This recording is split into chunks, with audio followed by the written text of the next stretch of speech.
right, welcome. So happy to be joined today by Jasey Jones, one of my favorite musicians, easily. A little bit about Jasey. He's a mental health professional, a hypnotist, and EMDR practitioner with extensive professional training in education, music, and the visual arts. He's a devoted yogi, completing the Living Yoga training program at Yogaville, and a student of many faiths who enjoys sharing simple practices for wellness of the body, mind, and soul. So, Jasey, very much looking forward to speaking with you, but I thought we'd do something a little bit different today and start with a musical piece. So, if you would, please. Absolutely. Thank you, Avi. This is a song from Plum Village, Thich Nhat Hanh, one of the songs that they sing there.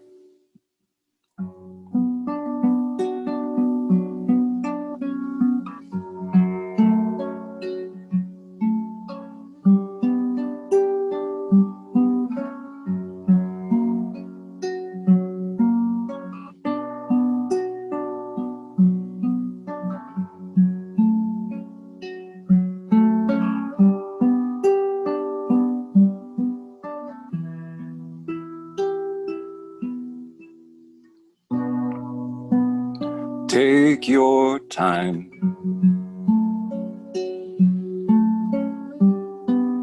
Breathing in, breathing out. Look deeply.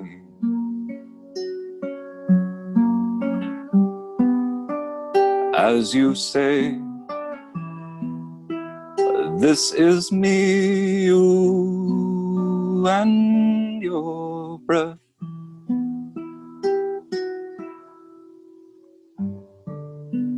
You and the air. As hummingbird and flower have always been together.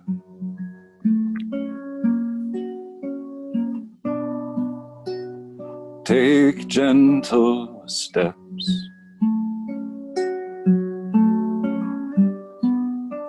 Feel the ground. Curl your toes. Is there a line between you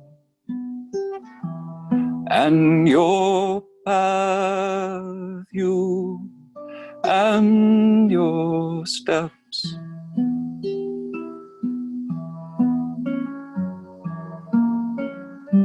You and the earth, as butterfly and blossom have never been apart.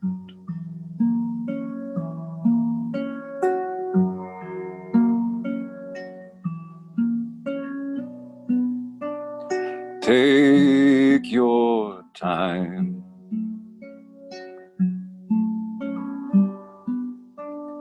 Breathing in,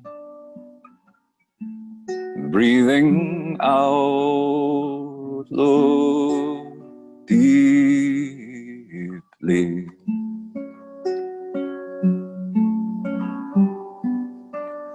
As you say, this is me, you and your breath.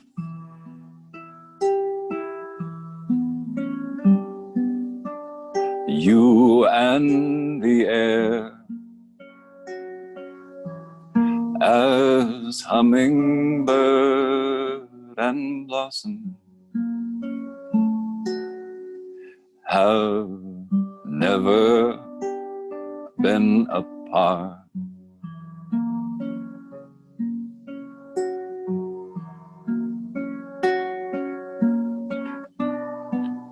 Take gentle steps.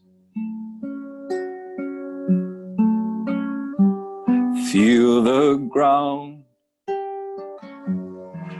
curl your toes. Is there a line between you and your path, you and your steps?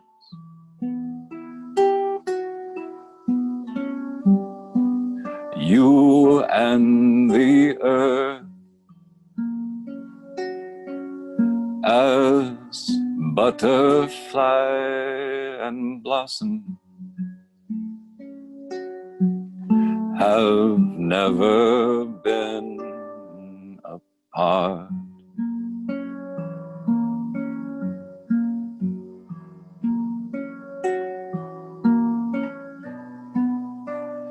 Take your time, breathing in, breathing out. Look deeply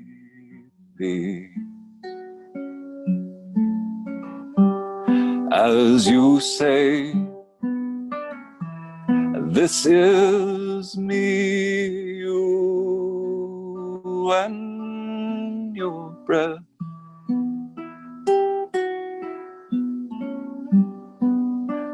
You and the air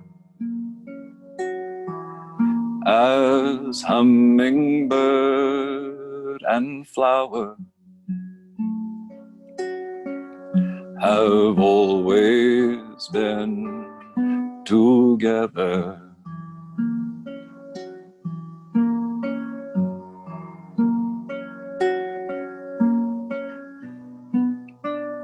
Take gentle steps,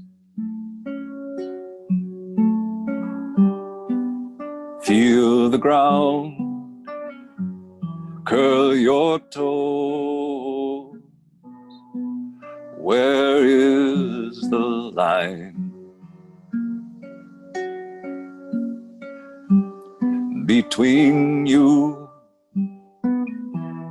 and your path, you and your steps?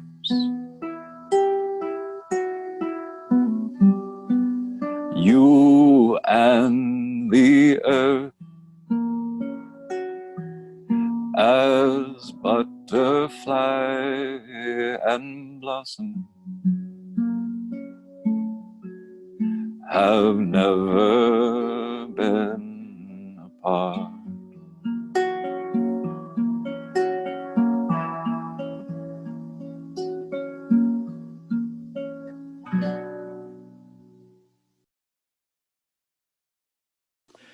I always find the transition from kind of listening to music, maybe speaking words,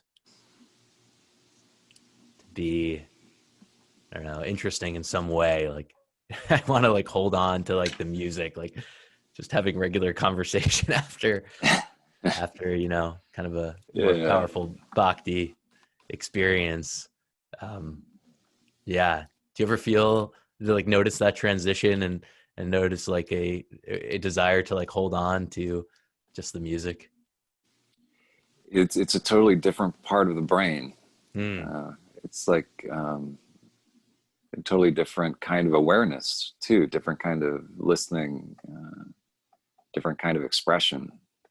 And it does feel like it carries a lot more, or it can carry a lot more depth and dynamic than conversation. A lot of times conversation feels like there's something very inaccurate, you know, about language. Yeah, I really feel that too, and more. What is that? Like, because I respect language, you know, it's amazing to be able to communicate via language. At the same time, maybe it's overused a bit. Is that what it is, or is it something else? Well, I think it's unnatural. Hmm. language. I think that we, like when we're not in our bodies and we meet as souls, we communicate telepathically, and instantaneously. And just by noticing one another and engaging, we can communicate entire lifetimes of experience in a moment. And I think we have that ability here too. It's just very muted. And so instead we have these tools, the language tools, to communicate with concepts and ideas, but they don't communicate emotions very well. And that's such a big part of our experience. Hmm. Yeah. Maybe it's putting language in its right place. Like, I'm going to try to explain to you what my emotions are, like what I'm feeling. Mm-hmm. But I'm also aware that it's impossible to be completely accurate with that. Like, you're only getting like a little bit of what's really happening inside to me, right? Yeah. Yeah. And those kind of, I mean, how would you describe the experience of eating an apple or watching a sunset? Poetry can come close, music can probably come closer, but I think there is a way of transmitting that information that is transcendental. Hmm. And I think that we have some knowledge of that too, like we know that it shouldn't be this difficult to communicate what we're feeling.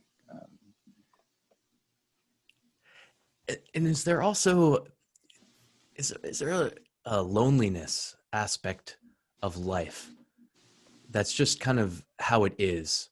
Like, my experience is on one level very personal, and that doesn't mean I'm not connected and not connected to others, can't connect, transmit on a certain level, but there's also this very intimate relationship that we have with our own experience that no one else really can understand. I mean, maybe we don't even really understand. Yeah, I think both are true. Yeah. Yeah. And it does feel, I mean, being all alone is being all one. All one is all alone. I mean, that's, some say that's why God created the universe, was because he was all alone. Hmm. Hmm. If you were to use some words to describe how you feel when you're playing and you're singing, Mm-hmm. what would you say? It depends on what moment I'm in, because there's, sometimes there's some self-criticism and self-judgment that comes up, thinking thoughts like, oh, my voice isn't very warmed up this morning, or that was an E7, it was supposed to be an F major, things like that. But the music is a path for me to come into a space where thoughts don't occur, and where there's just sort of a presence. And so as much as I can, when I'm singing, especially a song like that, where it's a teaching, and a very profound and very simple teaching, to just, as much as possible, stay out of the way of that energy, and be aware of that energy and let that energy come through. But it feels very connected when that happens. I feel very connected. So would you say, it's this flow between feeling this connection and having the teaching move through you, and then also maybe, thoughts, as you mentioned, pop in, and Mm-hmm. you notice moving back and forth between those planes? Yeah. Yeah. And then noticing the thoughts, and, having compassion for those kinds of thoughts and feelings, and remembering that it's not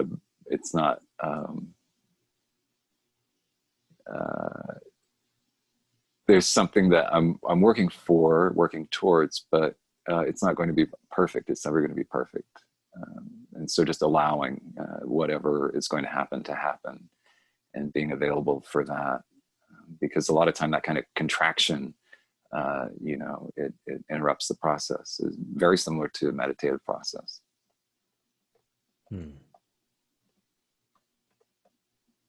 Yeah, it does seem that way a little bit. It's like this relationship between both striving for better, having an intention for doing something well, and then also being aware and okay with imperfection, and knowing that perfection is impossible. If perfection is possible at all, then it includes imperfection. That's right. Yeah. And the moment is always perfect as it is. And so kind of relaxing into that and allowing that to be the reality that I'm in is the best feeling, when I'm playing or when I'm singing. So the moment is perfect. Right? It's like, ultimately, I would say, that's the place I want to be, with that level of acceptance, like total acceptance. I would say, connection with God is that. So what takes us from that? Because in a way it almost seems natural. Like, why wouldn't I be accepting of the unfoldment, right? Like, all the evidence seems to point to accepting how our life is unfolding. Yeah. Right? Like, even the bumps lead to learning this and that, and finding peace, right, is totally related to accepting everything that's happening. At the same time, it seems very challenging to do. Why is it challenging? Well, for me, I think it has something to do with wanting to be in control. Because when I look at life in any moment, it's miraculous. That any of this exists at all is a complete, astonishing miracle. The way the body functions, the laws of physics, the environment that I find myself in, and I think there is a tendency in me and in all of us to want to own that experience and to have some control over what's happening. And I think that probably stems from a fear of, could be anything really, but a fear of being out of control, a fear of not knowing what's going to happen. But like you said, I mean, God itself is perfect. And so how could anything be any other way if God is the only reality that we experience?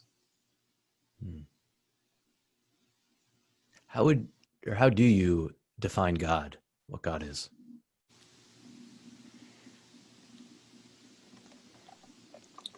That's a good question. And I think the answer, it would be something. In the Tao Te Ching, it says the Tao that can be spoken is not the true Tao. And the reason is that whatever you say God is, it's that, and it's so much more. And so, and Maribaba says God alone is real. I think that would be a good definition for God. God alone is real. There's nothing apart from God. There's nothing separate from that vibrational reality. That all of this is like a sort of a dynamic fractalization of that we experience, but it's all connected to that one source.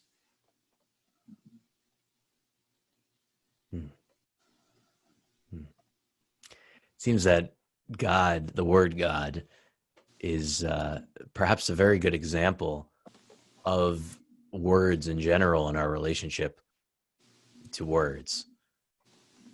That it can mean something so different, right? Like, in a way,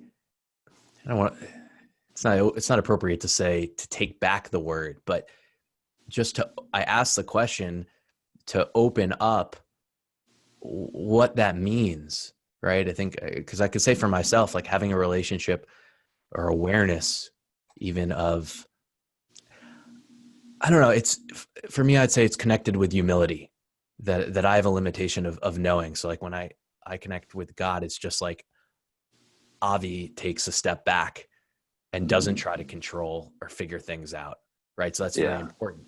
But that's a very different definition than when I grew up, and most of us, right? Well, we were taught that maybe God was, or other people thought that God was. So yeah, I don't Yeah, know. it's a loaded, the word is loaded for a lot of us. Yeah. And it's interesting for me to look back at my experiences growing up in the church and all of that. And, to see that what I was taught wasn't wrong. It was correct in every way, really. Even the parts that don't make sense, they have their place. But that it's only like looking at the color red and thinking that you're seeing the whole rainbow. It's only one part. And it's interesting also because every human being's experience of the divine is different. We all, if you asked all 7 billion of us that question, we would all come up with a different answer. And there might be a lot of similarities, especially for people who are in organized religions. But at the heart of it, I think it's an experience, which even growing up in the church, through music especially, it was an experience that I was able to have at a very young age, that presence and that knowing. Hmm. Have you been singing, since you were a child? Has it always been a part of your life? It has, yeah. My dad he was growing up in the church, he would lead the worship. And so I think I was maybe 12 or 13 when I started playing in the church band and leading worship, and then did that into my 20s, I think. So it's always been a big part of my life, yeah. What have you noticed about the way that your voice has developed and changed? A lot of that has to do with relaxation. I find the more relaxed I am, the more I'm able to stay out of the way and let the process unfold. But it is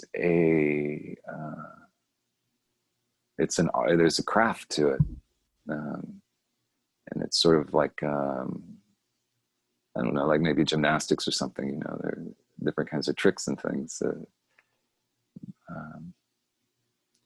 But I think the main thing that I've learned about my voice, and even when I'm speaking, is intention, and just being aware of the tone and the cadence to try and convey a sense of ease to the person that I'm talking to, and connection. And it's become very important in my work as a counselor. That and as a hypnotist too. Hypnotism is all about the voice. So it is a very important tool for all of us, and I think it's something that honestly everybody should explore. Everybody has a voice. I've never met a child that didn't enjoy singing. So. Mm. In a way, do you feel that, when you're singing, you're offering that, is that an expression of kind of like your essence, the essence of what you are is in your voice? I absolutely believe that. Yeah.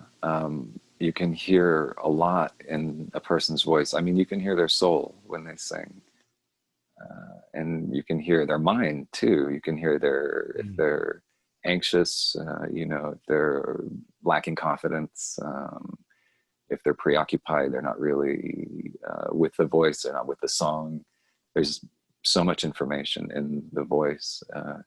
And also, it really feels like music is the closest that we can come in this reality to our actual true state of being. you know, the way we are when we're not here, could be described as music, I think. Can you say that again? The way that we are when we're not here could be described as music? Yeah. Yeah. Well, and it's the way that it is when we are here too. The earth has a vibration, the earth has a tone. All the planets have a tone, the sun. The body also is creating vibrations. Vibration is one of the fundamental elements of this reality, and we all vibrate together and in harmony, and sometimes in disharmony, but it's part of what we are is vibration. So do you notice that, you know, if you kind of relax, and also I guess going back to, you know, thoughts and the mental level, that the thoughts, are they the kind of initiation to different vibration, right? Like if I remember to relax or accept or let go, is that the start of shifting the vibration in my being? Yeah, there's something to that. And it's something that I've noticed through meditation, is noticing the effects that thoughts have on the body and feelings in the body, and noticing the effect that thoughts have on emotional states, and the way that thoughts feed emotions, and then emotions can create thoughts. And that's a process that can get out of control pretty quickly. But the thoughts are something that we do have control over, like the breath. You know, we can breathe intentionally and we can think intentionally as well. But there is a lot of power in thought. Anything to say about judgments? Like, but even you're talking about, you know, if you're listening to music and you're aware of what's happening maybe for another person, the performer, as they're singing, right? So it seems very close there, the distinction between just being aware of what's going on and then making a judgment, you know, about them. Oh, I like this, I don't like this, they're doing well, they're not doing well. Yeah, I think what I'm thinking right now is that judgment is what creates separation. So you're listening to the song and you're, you know, enjoying the experience, but then if a judgment arises, you know, that it's especially negative judgments, then you've kind of backed out of the experience, and now you've entered the mental space. You're conceptualizing the experience. You're no longer in the experience. You're in your own conception. You're recreating it in a way. Your mind is recreating the experience. Yeah, it seems to me maybe that feeds into kind of the ego realm of, because when I'm caught there, then I'm really taking what my opinions are very seriously. Like it really matters. Yeah. how much I like this, how good I think that they are. Yeah. But it's hard to let go. It's hard to let go Yeah. of that, right? It's like our culture, I feel, is like all about everyone forming opinions and sharing opinions. And how could I even exist if my opinions don't really matter that much? It's true. Yeah. I definitely see that in our culture, the way, you know, people are held up as examples and judged based on their appearance and their abilities. But ultimately, that whatever you're judging is yourself. That's something I've seen very clearly in my experience. You know, if I'm judging somebody's voice as imperfect or whatever that judgment might be, it's a judgment that I have of myself. If I'm judging somebody's body as being a certain way, you know, if I look at myself, I have that judgment for myself too. It's in there.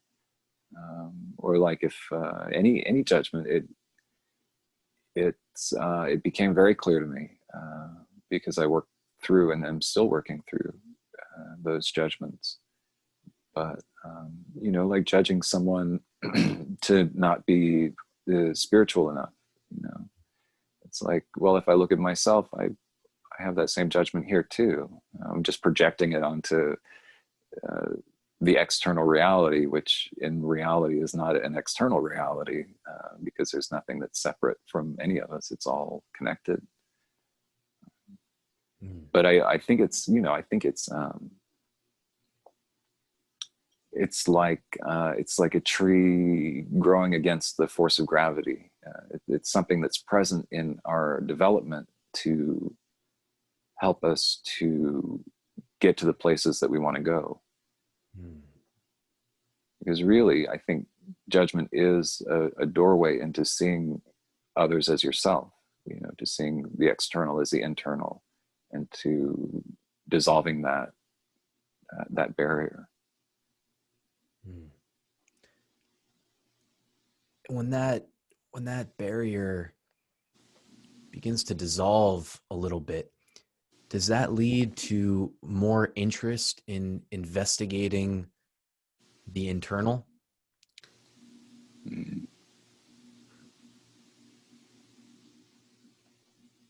I think it would depend on different people, and different constitutions, different mental states and attitudes. But what I can say is that for me, as that barrier has dissolved, is that it's led me into deeper service.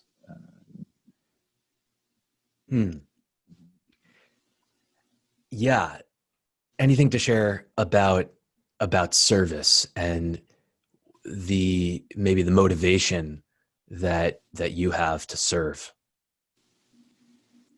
It is in many ways, it is just that, you know, realizing that the person that I'm helping, in that moment is me. I'm helping myself by doing that. And in that context, what is the self? You know, the self also disappears, because in that interaction, that's what I am, is that interaction. And that shift that's happening with that person that I'm working with, that's in that moment, that's what I am. I'm that change, I'm the transformation. And it's not anything that I'm doing. It's more like a thread that I'm following. A thread that you're following. Yeah. Sort of like this conversation, you know, just trying to stay present with what's arising, and just letting it flow as naturally as possible, you know, so that the result is a benefit. Yeah. And that there's truth in it. So is that like maybe moving away from having an agenda? Oh, totally. Yeah, because Prime Creator has their own agenda, you know, and our souls, before we incarnate here, our souls have an agenda. We have a plan, and you know, we have things we want to do and learn and experience. And but then we're given this mind to work with that has its own agenda. But the mind's agenda comes from a very distorted and disconnected place. And so it's not necessarily the healthiest agenda for us to follow. And do you feel that is maybe because, you know, our minds are connected maybe to more of a collective mind, right? For all minds, and also maybe like a lineage of minds that have been passed down, like just our ancestors and their previous mental states, kind of all of that is carried into the way that our minds function now. Yeah, you know, right now I'm thinking of like a digital camera taking a picture of a landscape, and the landscape is only a representation of the experience. And also in the representation, there are artifacts. You know, if you zoom in close enough, it becomes pixels. And there are certain distortions in perspective that happen. with the lens. There might be digital artifacts, blurring, and all sorts of changes that happen. And so to me, the mind feels very much like an instrument that is a part of this material reality. And it's severely limited in that way.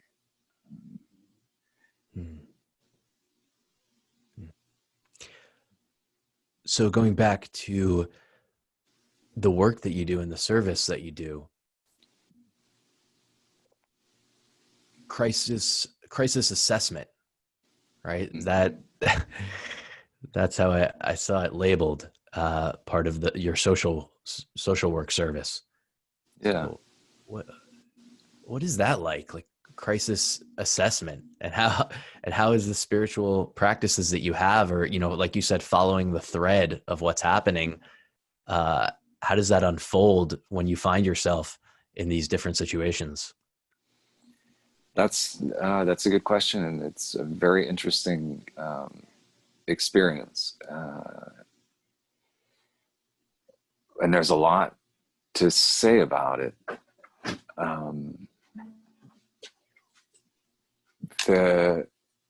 I never expected to go into social work. I was an artist for many years, doing fine arts, and it got to a point where I was doing production art, and I felt like I really wasn't contributing that much. I really felt the need to be of service. And so I went back to school to get a master's of social work degree, thinking I would be like a therapist. But the job that came open was in the crisis clinic, and it's a walk-in clinic. So anybody can come in at any moment with any kind of crisis. And so we see people brought in by their loved ones because they have threatened suicide or they have attempted suicide. People come in who are in psychosis and are not oriented to this reality. They're seeing angels and hearing voices and all kinds of things. And then we do also detoxes from heroin and alcohol and benzodiazepines. So people who, in many cases, actually seem to be possessed by all sorts of foul spirits, honestly, is what I'm experiencing there. And so a lot of the work that I do is just talking to them to see what kind of help they need, and figuring out whether they need to be hospitalized or, where they need to go from my office. And one of the skills that I really learned through spiritual practice is listening, really listening, and listening with my heart, tuning into all of that information that's not being said, and then making a determination as to what kind of help is needed.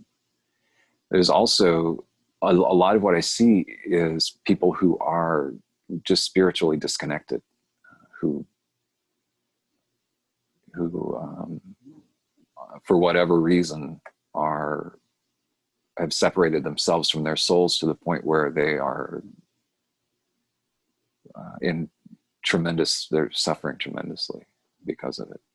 And so I really only have, maybe 30 minutes to an hour with that individual. But if there is work that I can do in that time to bring some of that connection back, then I'll do that. But also,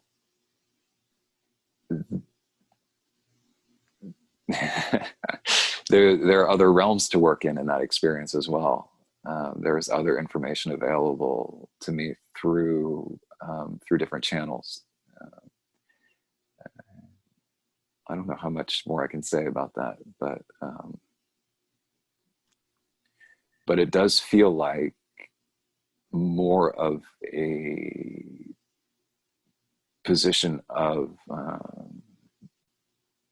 it feels more like spiritual work than anything else, really. Sort of a spiritual triage. And it's amazing to see people getting better and people getting well. I see amazing transformations at the clinic, which is great because it's, you know, it's state mental health, and it's mostly pharmaceutical interventions. And so it's really imperfect and brutal in a lot of ways, but being there for someone who is in a state of crisis,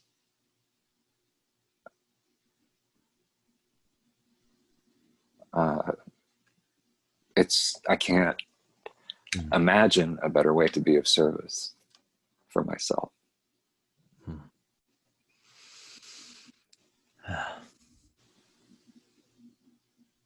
Thank you, JC. Yeah.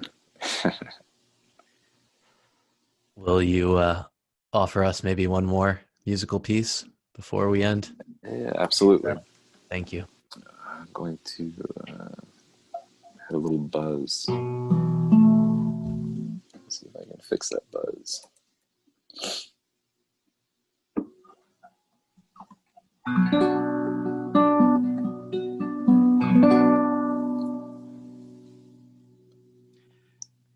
JC, also, because we'll just close with this, but any way for people to find you, to be in contact with you, to maybe hear more of your music? Yeah, I do. On my Facebook page, I have some songs there, and that's a good place to find me, is on Facebook. Great. And then it's capital J, capital C, Jones on Facebook, That's right? right. Yeah, that's right.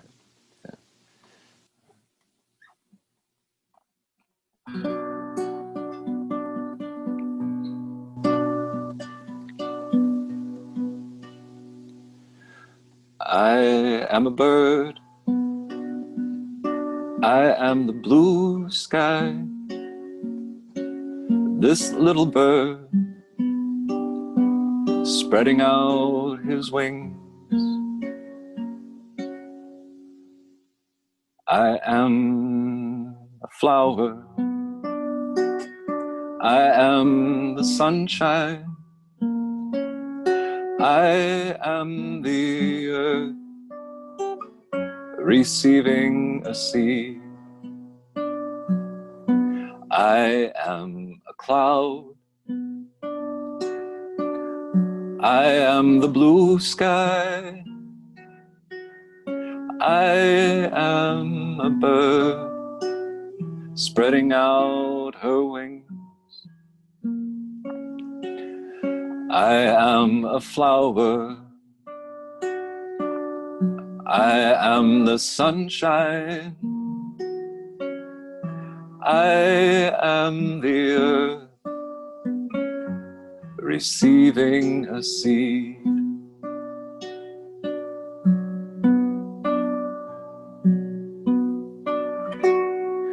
I am a cloud. I am the blue sky. I am a bird spreading out her wings. I am a flower. I am the sunshine. I am the earth receiving a seed. I am free when my heart is open. I am free when my mind is clear. Oh, my dear brothers, oh, my dear sisters, let's walk together peacefully.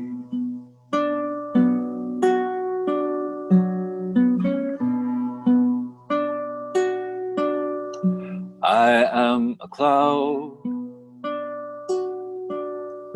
I am the blue sky.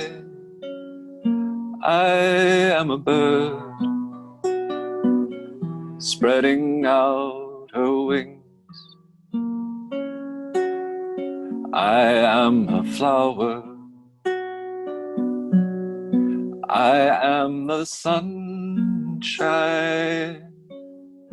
I am the earth receiving a seed. And I am free when my heart is open. I am free when my mind is clear. Oh, my dear brother, oh, my dear sisters, let's walk together peacefully.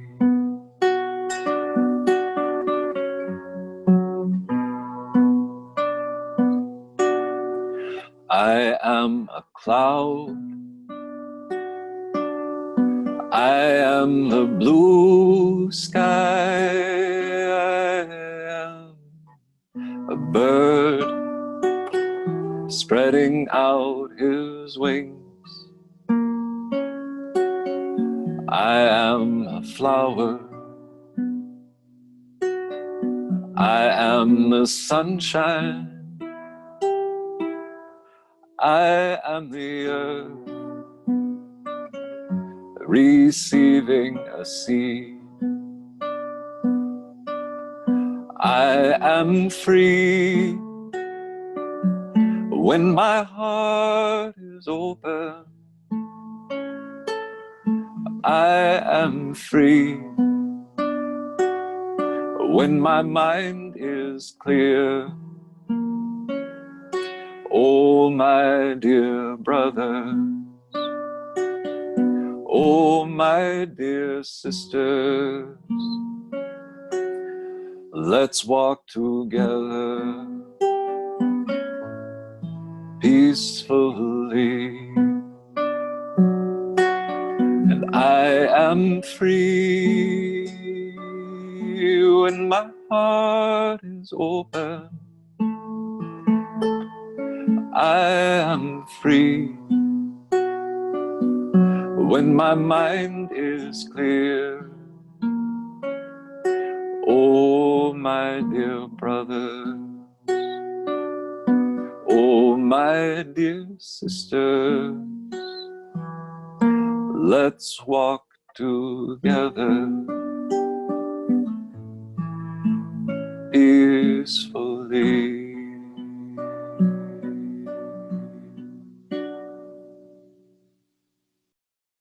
If you've enjoyed this content and think others might as well, please feel free to share and subscribe.